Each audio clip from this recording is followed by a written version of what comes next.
जळगाव जिल्ह्यातील 31 जण दुबईमध्ये अडकले असून एका विमा कंपनीच्या कार्यक्रमानिमित्त हे 31 जण दुबई येथे गेले होते। 2 मार्च रोजी ते परत येणार होते। मात्र अमेरिका, इस्रायल व इराण यांच्या युद्धजन्य परिस्थितीमुळे दुबईतील हवाई वाहतूक बंद करण्यात आल्याने हे सर्व जण दुबईमध्ये अडकले असून या संदर्भातली माहिती आज दिनांक 2 मार्च रोजी दुपारी 1 वाजता माध्यमांना प्राप्त झाली आहे।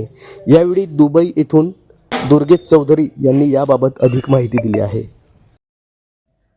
नमस्कार, मी दुर्गेश चौधरी, जळगाव महाराष्ट्र येथून केअर हेल्थ इन्शुरन्सच्या माध्यमातून इंटरनॅशनल अवॉर्ड फंक्शनकरिता 27 फेब्रुवारीपासून दुबई येथे आलेलो आहे।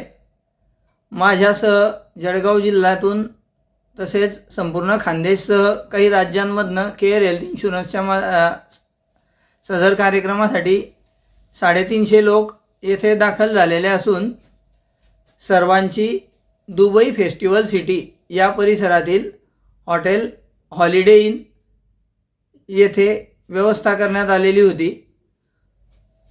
कालपासून येथे जे हवाई हल्ल्यांचं प्रमाण होतं त्याच्या निमित्ताने काही पर्यटन स्थळे जे होते ते सर्व बंद करण्यात आलेले आहेत सार्वजनिक ठिकाणाचे।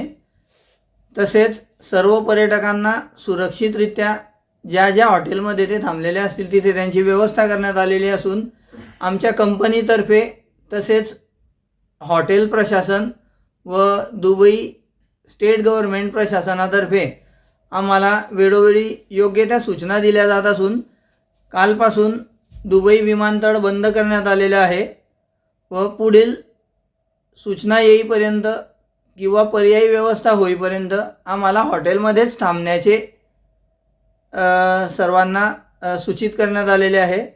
पुढील सर्व सूचना आम्हाला वेळोवेळी स्टेट प्रशासनातर्फे हॉटेलला दिल्या जातील, हॉटेलकडून कंपनीला।